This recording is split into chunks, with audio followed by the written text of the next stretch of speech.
రోజు morning school కి వెళ్లడం, సాయంత్రం తిరిగి వచ్చాక ఇంట్లో వీడియో గేమ్స్ ఆడడం. ఇలాంటి బోరింగ్ లైఫ్ ఉన్న పిల్లాడి పేరు షున్. అతనికి తన లైఫ్ అంటేనే బోర్ కొడుతూ ఉంటుంది.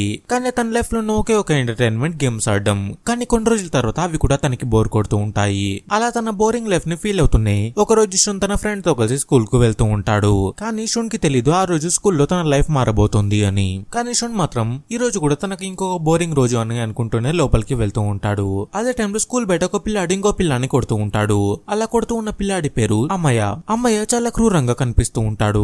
స్కూల్లో అంతమంది ఉన్నా సరే అమ్మయ్య వాళ్ళెవరికి భయపడకుండా ఒక పిల్లాన్ని కింద పడేసి కొడుతూ ఉంటాడు. అది చూడగానే షున్ కి కోపం వస్తుంది. కానీ అప్పుడే అమ్మయ్య షున్ వైపు కోపంగా చూస్తాడు. దాంతో షున్ అతన్ని ఏమనలేక క్లాస్ రూమ్ లోకి వెళ్లిపోతాడు. నిజానికి షున్ ఎప్పుడు ముభావంగా ఉంటూ ఉంటాడు. ఇప్పుడు క్లాస్ రూమ్ లో కూడా అలాగే ఉండడంతో అక్కడ ఉన్న టీచర్ ఇంకా పిల్లలు షున్ ని హేళనగా మాట్లాడతారు. దాంతో షున్ చాలా బాధపడిపోతాడు. అదే టైంలో అందరూ చూస్తూ ఉండగానే క్లాస్ లో ఉన్న టీచర్ తల పేలిపోతుంది.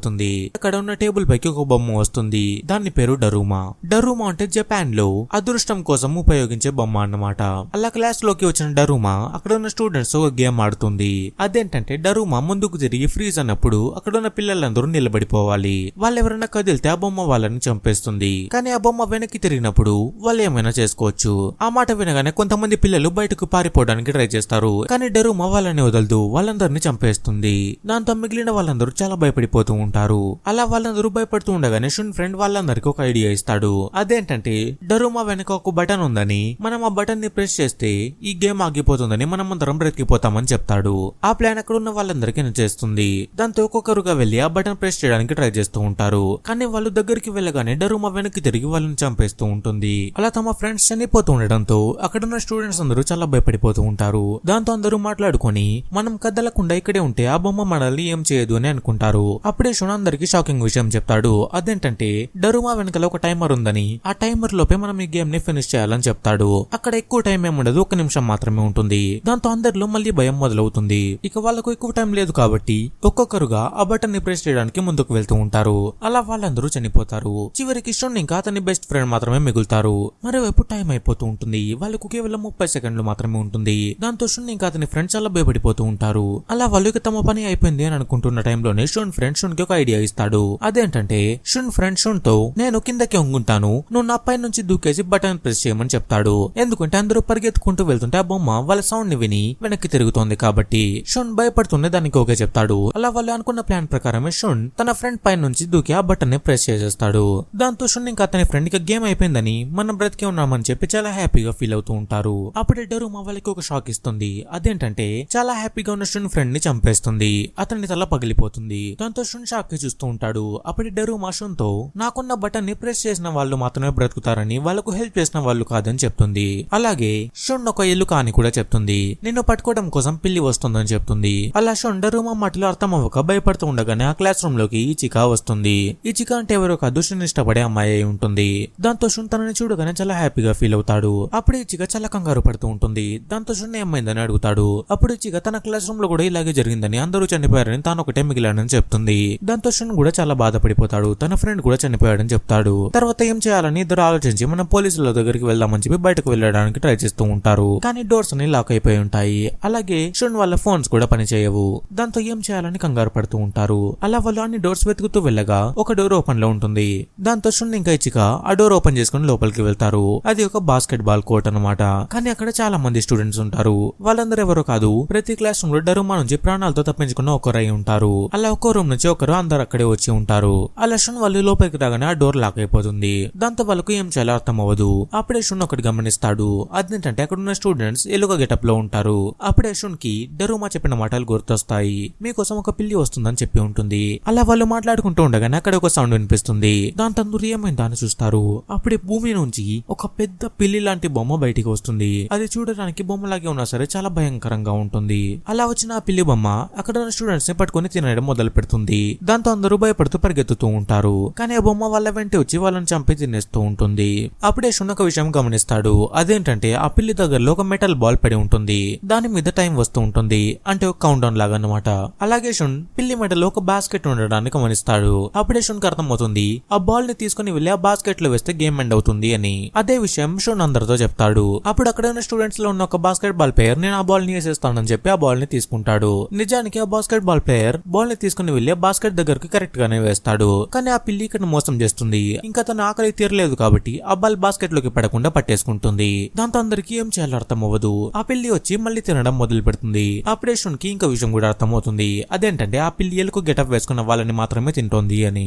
అదే విషయం షున్ ఇంకోసారి అందరికి చెప్తాడు. దాంతో అందరూ ఈసారి కూడా షున్ మాటను నమ్మి ఆ డ్రెస్ ని తీసేస్తారు. అలా వాళ్ళు అనుకున్నట్టుగానే ఆ పిల్లి మనుషుల్ని తినడం ఆపేసి సైలెంట్ గా కూర్చుండిపోతుంది. అలా సైలెంట్ గా ఉన్న పిల్లి కొద్దిసేపు అవ్వగానే మళ్ళీ ఆకలి వేసినట్టుగా అక్కడున్న స్టూడెంట్స్ ఎలుక డ్రెస్ వేసుకోకపోయినా సరే వాళ్ళని కూడా తీసుకొని తినడం మొదలు పెడుతుంది. దాంతో అక్కడున్న వాళ్ళందరూ షున్ని తిట్టడం మొదలు పెడతారు. అదే టైంలో ఆ మెటల్ బల్ చికా దగ్గర ఉండడంతో ఆ పిల్లి చికాని తినడం కోసం వస్తూ ఉంటుంది. ఇక ఆల్మోస్ట్ చికాని తినేస్తుంది అనే టైంలో షున్ అక్కడికి ఎలుక గెటప్ లో వస్తాడు. నన్ను తినమని చెప్పి పిల్లిని పిలుస్తాడు. అలా ఆ పిల్లి డిస్ట్రాక్ట్ అయి షున్ వెనక వెళ్తుంది. అలా షున్ని చికాని కాపాడుకుంటాడు. అలా షున్ కొద్దిసేపు పరిగెత్తగానే ఆ పిల్లి అలసిపోతుంది. అప్పుడు ఆ పిల్లి షున్ తో నాకు నిద్ర వస్తుందని కానీ నా వీపు మీద ఉన్న దురద నిద్రపోకుండా చేస్తుందని చెప్తుంది. దాంతో షున్ వెళ్లి ఆ పిల్లి వీపు మీద గోకుతాడు. అలా కొద్దిసేపటి తర్వాత పిల్లి నిద్రపోతుంది. అదే టైంలో అక్కడ ఉన్న స్టూడెంట్స్ అందరూ తాము అక్కడ నుంచి ఎలా తప్పించుకోవాలని ప్లాన్ చేసే బదులు వాళ్ళ వాళ్ళు గొడవ పడుతూ ఉంటారు. అలా వాళ్ళ గొడవకి ఆ పిల్లి నిద్రలేస్తుంది.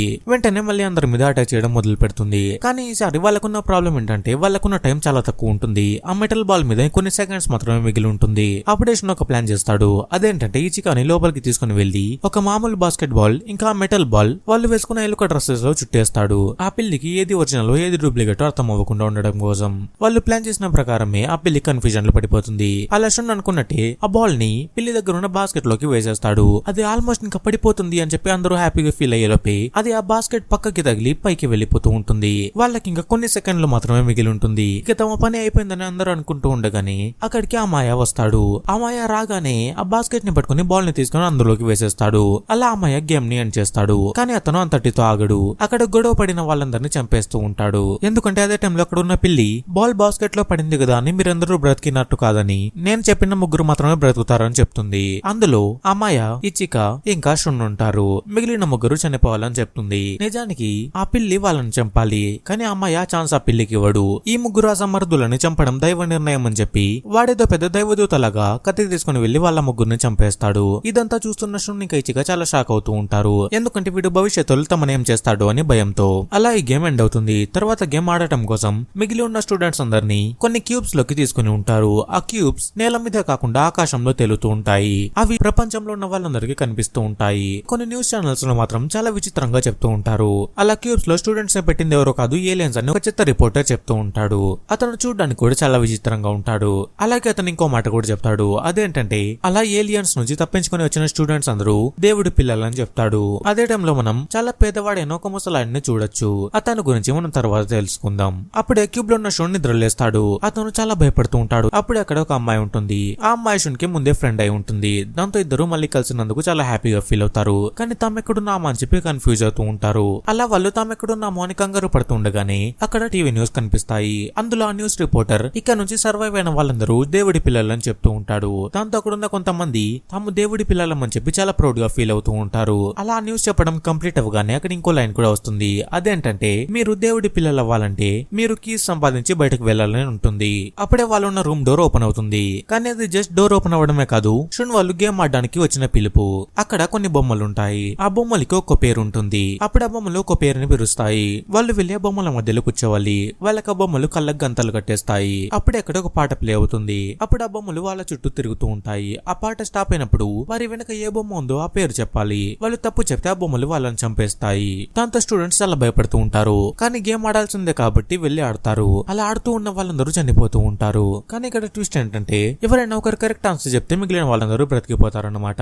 కానీ అందరూ తప్పు చెప్తూ ఉంటారు. ఎందుకంటే అసలే కంగారులో ఉన్న వాళ్ళు ఆలోచించడం కష్టం అవుతుంది కాబట్టి. అలా షున్ వాళ్ళ ముందు గేమ్ ఆడడానికి వెళ్లిన వాళ్ళు చనిపోతూ ఉంటారు. ఇప్పుడు తర్వాత వంతు షున్ది. దాంతో షున్ వెళ్లి కూర్చుంటాడు. అలా బొమ్మలు తిరుగుతాయి, తర్వాత ఆగిపోతాయి. కానీ షున్ మాత్రం ఎవరి పేరు చెప్పకుండా సైలెంట్ గా ఉంటాడు. ఇప్పుడు ఒక బొమ్మని టైం అయిపోయింది అని చెప్తుంది. ఆ సౌండ్ ఎవరిది కాదు, షున్ వెనక ఉన్న బొమ్మదై ఉంటుంది. అది షున్ కి తెలుస్తుంది. దాంతో ఆ బొమ్మ పేరు కరెక్ట్ గా చెప్తాడు. దాంతో అక్కడ ఉన్న బొమ్మలని షాక్ అవుతూ ఉంటాయి. షున్ తన పేరుని ఎలా చెప్పాడా అని. అప్పుడు షున్ దాని వెనక ఉన్న ట్రిక్ ని అందరికి చూపిస్తాడు. అదేంటంటే తన దగ్గర తన మొబైల్ ఫోన్ ఉంది కాబట్టి ముందు అమ్మాయి చనిపోయినప్పుడు అక్కడ మాట్లాడిన బొమ్మల వాయిస్ లని రికార్డ్ చేసి ఉంటాడు. ఇప్పుడు ముందు విన్న వాయిస్ ద్వారానే తన వెనక ఎవరున్నారో షున్ చెప్పి ఉంటాడు. ఇప్పుడు షున్ కరెక్ట్ ఆన్సర్ చెప్పడం వల్ల షున్ ఇంకా మిగిలిన ఇంకో అమ్మాయి బ్రతికిపోయారన్నమాట. అలా వాళ్ళు నెక్స్ట్ లెవెల్ కి వెళ్ళబోతూ ఉన్నారు. కానీ అక్కడ కూడా ఇంకో ట్విస్ట్ ఉంది. అదేంటంటే బ్రతికి ఉన్న వాళ్ళందరూ ఒక్కొక్కరిని సంపాదించాల్సి ఉంటుంది. ఆ కీని తీసుకుని వెళ్లి అక్కడ ఉన్న ఒక బొమ్మలో పెడితే వాళ్ళు బ్రతికినట్టు. అలా షున్ ఆ బొమ్మ దగ్గరకు వెళ్తాడు. అక్కడ మొత్తం 6 ఉంటారు. కానీ వాళ్ళ దగ్గర 4 కీస్ మాత్రమే ఉంటాయి. దాంతో వాళ్ళు ఏం చేయాలని ఆలోచిస్తూ ఉంటారు. అలా షున్ వాళ్ళు కంగారు పడుతూ ఉండగానే అక్కడికి అమాయ వస్తాడు. అతను ఎప్పుడు మామూలుగా ఎంట్రీ ఇవ్వడనమాట. ఈసారి కూడా ఒక అబ్బాయిని చంపుతూ లోపలికి వస్తాడు. కానీ ఈసారి అమ్మాయి ఒక్కటే రాకుండా తనతో పాటు 3 కీస్ ని కూడా తెచ్చి ఉంటాడు. అలా వాళ్ళకి కావాల్సిన 7 కీస్ సమకూరుతాయి. అలా షున్ వాళ్ళ కీస్ అందులో పెట్టి నెక్స్ట్ లెవెల్ కి వెళ్ళడానికి సిద్ధమవుతారు. అలా వాళ్ళు తర్వాత గేమ్ లోకి వెళ్తారు. ఈసారి గేమ్ ఏంటో కాదు, అక్కడ ఒక పెద్ద ఎలుగు బంటి ఉంటుంది. ఆ ఎలుగు బంటి షున్ వాళ్ళని కొన్ని క్వశ్చన్స్ అడుగుతుంది. అందులో అందరూ నిజాలు చెప్పాలి. ఎవరైనా అబద్ధం చెప్తే ఆ బొమ్మ వాళ్ళని చంపేస్తుంది. అలా వచ్చిన బేర్ క్వశ్చన్స్ అడగడం మొదలు పెడుతుంది. కానీ ఈసారి జనరల్ నాలెడ్జ్ లాంటి కష్టమైన క్వశ్చన్స్ ఉండవు. మీకు ఎలాంటి ఫుడ్ ఇష్టం, ఇలా క్వశ్చన్స్ చాలా సింపుల్ గా ఉంటాయి. కానీ అందరూ నిజం మాత్రమే చెప్పాలి. అలా బేర్ క్వశ్చన్ అడుగుతుంది, మీకు ఇష్టమైన ఫుడ్ ఏంటి అని. అందరూ ఆన్సర్ చెప్తారు. కానీ ఆ బొమ్మ మనలో ఎవరో ఒకరు అబద్ధం చెప్పారని చెప్తుంది. దాంతో అక్కడున్న వాళ్ళందరూ ఎవరు చెప్పారని చూస్తూ ఉంటారు. కానీ ఆ బొమ్మ మాత్రం ఎవరో చెప్పారని, వాళ్ళెవరో మీరే కనిపెట్టి చెప్పాలని చెప్తుంది. దాంతో షున్ వాళ్ళందరూ నేను చెప్పలేదని గొడవ పడుతూ ఉంటారు. కానీ వాళ్ళలో అమాయ లాంటి స్ట్రాంగెస్ట్ పర్సన్ కూడా ఉన్నాడు కాబట్టి అతను తమలో ఉన్న ఎవరో ఒకరిని బకరా చేసి నువ్వే అబద్ధం చెప్పావని అతన్ని కన్విన్స్ చేసి అతన్ని బలి ఇవ్వడానికి రెడీ చేస్తాడు. అలా ఆ బేర్ అబ్బాయిని చంపేస్తుంది. అలాగే బేర్ తర్వాత క్వశ్చన్ కూడా అడుగుతుంది. ఈసారి కూడా అందరూ ఆన్సర్ చెప్తారు. కానీ ఆ బేర్ ఈసారి కూడా మనలో ఎవరో ఒకరు అబద్ధం చెప్పారని చెప్తుంది. దాంతో ఈసారి కూడా అందరూ నేను అబద్ధం చెప్పలేదని చెప్పి వాదించుకుంటూ ఉంటారు. కానీ చివరికి ఒక అమ్మాయిని బలి చేస్తారు. అలా ఆ బేర్ అమ్మాయిని కూడా చంపేస్తుంది. కానీ ఆ అమ్మాయిని చంపినప్పుడు ఆ అమ్మాయి రక్తం ఆ బేర్ పైన పడుతుంది. అప్పుడే షున్ ఒక విషయం గమనిస్తాడు. అప్పుడు షున్ అందరినీ ఆపి ఇక్కడ అబద్ధం చెప్తుంది ఎవరో కాదు నువ్వే అని చెప్పి బేర్ ని చూపిస్తాడు. దాంతో బేర్ నేనేం అబద్ధం చెప్పానని చెప్తుంది. అక్కడున్న వాళ్ళందరూ కూడా షాక్ అవుతూ ఉంటారు. ఎందుకంటే బేర్ క్వశ్చన్స్ అడగడం కోసం వచ్చింది, తను అబద్ధం చెప్పడం ఏంటి అని చెప్పి అందరూ షాక్ అవుతూ ఉంటారు. అప్పుడు షున్ నువ్వు వైట్ బేర్ అని చెప్పి అబద్ధం చెప్పావని, నువ్వు నిజానికి బ్లాక్ బేర్ అని చెప్తాడు. ఎందుకంటే ఆ అమ్మాయి రక్తం పడినప్పుడు ఆ ఎలుగు బంటి అసలు రంగు బయటకు కనిపించి ఉంటుంది. దాంతో ఆ ఎలుగు బంటి తానే అబద్ధం చెప్పానని తెలిసిపోయింది కాబట్టి ఇంకా గేమ్ ఆపేస్తుంది. అలా షున్ వాళ్ళు ఈ గేమ్ లో కూడా బ్రతికిపోతారు. అలా కొద్దిసేపు షున్ వాళ్ళు ఉన్న ప్రపంచాన్ని పక్కన పెడితే జనం అంతా ఆ క్యూబ్స్ కిందకు వచ్చి నిలబడి ఉంటారు. అదే టైంలో ఒక ఇంట్లో ఒక తను కంప్యూటర్ ముందు కూర్చొని మన తెలుగు సినిమాల్లో క్లైమాక్స్ లో వచ్చే ఎథికల్ హ్యాకర్ లాగా కంప్యూటర్ ముందు ఏదో చేస్తూ ఉంటాడు. అతను ఎప్పుడు బయటకు వెళ్తూ ఉండడు. అతని రూమ్ మొత్తం కూల్ డ్రింక్ క్యాన్స్ ఇంకా చెత్తతో నిండిపోయి ఉంటుంది. ఇక మనం తిరిగి షున్ వాళ్ళ దగ్గరకు వస్తే వాళ్ళ చివరి గేమ్ మొదలవుతుంది. ఈ గేమ్ కోసం వాళ్ళు కొత్త ప్లేస్ కి తీసుకెళ్లబడతారు. ఆ ప్లేస్ చాలా అందంగా ఉంటుంది. అలా వాళ్ళు కొంచెం ముందుకు వెళ్ళగానే డోర్ ఓపెన్ అయ్యి అందులోంచి కొన్ని బొమ్మలు వస్తాయి. అలా వచ్చిన ఆ బొమ్మలు ఇప్పుడు వాళ్ళు ఆడాల్సిన గేమ్ గురించి వివరిస్తాయి. ఇప్పుడు షున్ వాళ్ళు ఆడాల్సిన గేమ్ ఏంటంటే ఆ బొమ్మలు ఒక సర్కిల్ లో ఒక క్యాన్ ని పెడతాయి. ఉన్న 5 ఒకరు డెవిల్ గా ఉంటారు. వాళ్ళు వెళ్లి మిగిలిన వాళ్ళు దాక్కుని ఉంటే వాళ్ళ పేర్లు చెప్పి తిరిగి వచ్చి ఆ క్యాన్ ని తన్నాలి. అలా ఆ డెవిల్ 3 పేర్లు చెప్పి క్యాన్ ని తన్నితే ఆ 3 చనిపోతారు. ఆ డెవిల్ ఇంకా మిగిలిన ఒకరు బ్రతికిపోతారు. అలాగే కాకుండా ఈ గేమ్ ని ఇంకోలా కూడా ఆడొచ్చు. ఎలా అంటే డెవిల్ కాకుండా మిగిలిన 4లో ఎవరైనా వచ్చి ఆ క్యాన్ ని తన్నితే ఆ క్యాన్ పేలిపోతుంది. అలా వాళ్ళు చనిపోతారు. మిగిలిన 4 బ్రతికిపోతారు. కానీ దీనికోసం ఎవరైనా ఒకరు తమ ప్రాణాన్ని త్యాగం చేయాల్సి ఉంటుంది. షున్ వాళ్ళలో డెవిల్ ఎవరో ఎలా తెలుస్తుందంటే ఆ బొమ్మలు వాళ్ళకు పుల్లల్ని ఇస్తాయి. ఆ పుల్ల చివరన ఏదో కలర్ ఉంటుంది. వాళ్ళు ఏ కలర్ ని సెలెక్ట్ చేసుకుంటే దాన్ని బట్టి వాళ్ళు డెవిలా లేకపోతే దాక్కునే వాళ్ళ అని తెలుస్తుంది. కానీ దురదృష్టవశాత్తు ఇక్కడ డెవిల్ గా అమాయ వస్తాడు. అలా గేమ్ మొదలవుతుంది. అమాయ తప్ప మిగిలిన వాళ్ళందరూ వెళ్లి దాక్కుంటారు. అమాయ చాలా కసిగా వాళ్ళు ఎక్కడున్నారని చెప్పి వెతుక్కుంటూ వెళ్తూ ఉంటాడు. అలా అమాయ ఒక్కొక్కరి దగ్గరికి వెళ్లి వాళ్ళ మొహాన్ని చూసి వాళ్ళ పేరు చెప్పి మళ్ళీ ఇంకొకరి కోసం పరిగెత్తుకుంటూ వెళ్తూ ఉంటాడు. అలా అమయ్య 3 పట్టేసుకుంటాడు. ఇక చివరిగా మిగిలింది షున్ మాత్రమే. దాంతో తను షున్ కోసం వెతుకుతూ ఉంటాడు. కానీ షున్ చాలా లోపలికి వెళ్లి దాక్కుని ఉంటాడు. నిజానికి అమయ్య 4లో 3 పట్టుకుని క్యాన్ తన్నేస్తే వాళ్ళు 3 చనిపోతారు. షున్ మిగిలిపోతాడు. కానీ అమయ్య అలా చేయడు. అందరిలో తానొక్కటే బ్రతకాలని అమయ్య షున్ ని నేనేం చేయనని మనమిద్దరం బ్రతుకుదామని చెప్పి ఆశ పెట్టి పిలుస్తూ ఉంటాడు. కానీ షున్ కి తెలుసు అమయ్య ఎలాంటి వాడని. అదే టైంలో ఇచికా కూడా మేమందరం చనిపోతామని నువ్వు మాత్రం బయటకు రావద్దని చెప్తూ ఉంటుంది. కానీ షున్ మాత్రం ఇచికా చనిపోతుందని చాలా బాధపడుతూ ఉంటాడు. అప్పుడే షున్ ఒక ప్లాన్ వేస్తాడు. అదేంటంటే అతనున్న ప్లేస్ లో ఒక మెటల్ డ్రెస్ లాంటిది ఉంటుంది. అది చాలా బరువుగా ఉంటుంది. కానీ షున్ ఎలాగోలా దాన్ని వేసుకుని అమ్మాయి దగ్గరకు వస్తాడు. ఆ గేమ్ లో రూల్ ఏంటంటే డెవిల్ వచ్చి ఒక మనిషి మొహాన్ని చూసి వాళ్ళ పేరు చెప్పి వెళ్ళి ఆ క్యాన్ ని తన్నాలి. కానీ ఇప్పుడు షున్ తన మొహం కనిపించకుండా కవర్ చేసుకుని ఉంటాడు. దాంతో అమ్మాయి తన్ని అవుట్ చేయలేడు. కానీ అమ్మాయి మాత్రం నువ్వు మొహం కవర్ చేసుకుంటే నేనేమన్నా వదిలేస్తానా అని చెప్పి షున్ తో ఫైట్ చేయడానికి వస్తూ ఉంటాడు. అప్పుడే అమ్మాయి షున్ డ్రెస్ కి కట్టేసి ఉన్న ఒక చైన్ ని చూస్తాడు. షున్ వెంటనే ఆ చైన్ తో అమ్మాయిని కట్టేస్తాడు. అతను దాని నుంచి తప్పించుకోలేడు. అప్పుడు షున్ అమ్మాయితో తన డ్రెస్ వేసుకోవడానికి అసలైన కారణం చెప్తాడు. అదేంటంటే తనకు జీవితం మీద అసలు ఆశ లేదని, తన లైఫ్ ఎప్పుడు బోరింగ్ గా ఉందని, తను ఎప్పుడు చనిపోవాలని అనుకున్నానని చెప్తాడు. కానీ ఇప్పుడు తను చనిపోతే మిగిలిన వాళ్ళు బ్రతుకుతారని అందుకే ఈ ప్లాన్ వేసానని చెప్పి షున్ వెంటనే పైనుంచి కిందకు దూకేస్తాడు. అలా ఆ చైన్ అమ్మాయికి కట్టేసి ఉండడం వల్ల ఆ మెటల్ డ్రెస్ బరువుకి అమ్మాయి కూడా కిందకు వెళ్లిపోతూ ఉంటాడు. ఇక్కడే షున్ ఒక ట్రిక్ ని ప్లే చేస్తాడు. అదేంటంటే తను ఆ మెటల్ డ్రెస్ పూర్తిగా వేసుకుని ఉండడు. దాంతో ఆ మెటల్ డ్రెస్ ని తీసేసి పక్క నుంచి పైకి వచ్చేస్తాడు. కానీ అమ్మాయి మాత్రం ఆ డ్రెస్ చాలా బరువుగా ఉండడం వల్ల కిందకు వెళ్లిపోతూ ఉంటాడు. ఇక షున్ ముందు ఉన్న టార్గెట్ ఏంటంటే వెళ్ళి ఆ క్యాన్ ని తనడం. దాంతో క్యాన్ పేలిపోయి షున్ మాత్రం చనిపోతాడు. మిగిలిన వాళ్ళందరూ బ్రతుకుతారు. దాంతో షున్ ఎలాగే నా క్యాన్ ని కొట్టాలని చెప్పి పరిగెత్తుకుంటూ వెళ్తూ ఉంటాడు. అదే టైంలో అమ్మాయి కూడా ఎలాగోలా చైన్ నుంచి తప్పించుకుని ఆ క్యాన్ కోసం పరిగెత్తుకుంటూ వస్తాడు. కానీ ఇద్దరి మధ్య పోటీలో షున్ ని త్వరగా వెళ్లి ఆ క్యాన్ ని తన్నేస్తాడు. దాంతో అందరూ క్యాన్ పేలిపోతుందని చెప్పి వెళ్లి దాక్కుంటారు. కానీ వాళ్ళు అనుకున్నట్టు ఏది జరగదు. ఆ క్యాన్ పేలదు. అప్పుడే ఆ బొమ్మలు ఎక్కడికి వచ్చి ఈ గేమ్ సరదా కోసమే పెట్టామని మీలో ఎవరు చనిపోరని చెప్తారు. మీరందరూ ఇప్పటి వరకు ఫైట్ చేసి గెలిచారని అందుకోసం మీ గిఫ్ట్ గా ఐస్ క్రీమ్ ఇస్తున్నామని చెప్తారు. అలా అందరూ హ్యాపీగా ఐస్ క్రీమ్ తింటూ ఉంటారు. కానీ ఇక్కడే ఒక ట్విస్ట్ ఉంటుంది. అదేంటంటే వాళ్ళు ఐస్ క్రీమ్ తిన్నాక ఆ పుల్ల మీద వాళ్ళు బ్రతికారు అని ఉంటే వాళ్ళు బ్రతికినట్టు, నాట్ సేఫ్ అని ఉంటే వాళ్ళు చనిపోతారు అని అర్థం. ఈ గేమ్ లో షున్ ఇంకా అమయ మాత్రమే కష్టపడ్డారు కాబట్టి వాళ్ళిద్దరికి సేఫ్ అని వస్తుంది. మిగిలిన ముగ్గురికి నాట్ సేఫ్ అని వస్తుంది. అందులో ఇచికా కూడా ఉంటుంది. అదే టైంలో షున్ ఇచికాతో ఇక్కడ నుంచి కిందకు వెళ్ళాక మనం ఇద్దరం కలిసి బయటకు వెళ్దామని చెప్తూ ఉంటాడు. అప్పుడు ఇచికా అది కుదరదని మనం తర్వాత జన్మలోనే కలవాలని చెప్తుంది. ఎందుకంటే తను చనిపోతుంది కాబట్టి. దాంతో షున్ షాక్ అవుతాడు. అలా షున్ చూస్తుండగానే ఇచికాతో పాటు మిగిలిన ఇద్దరు కూడా చనిపోతారు. ఇక చివరిగా మిగిలిన షున్ ఇంకా అమయాన్ని బయటకు తీసుకుని వెళ్తారు. వాళ్ళిద్దరు ఆ క్యూబ్ పైన నిలబడి ఉంటారు. అప్పుడు అందరూ కింద నుంచి మీరు దేవుడి పిల్లలు అని గట్టిగా అరుస్తూ ఉంటారు. ఆ పిలుపు విని అమయ చాలా హ్యాపీగా ఫీల్ అవుతూ ఉంటాడు. కానీ షున్ మాత్రం చాలా బాధపడుతూ ఉంటాడు.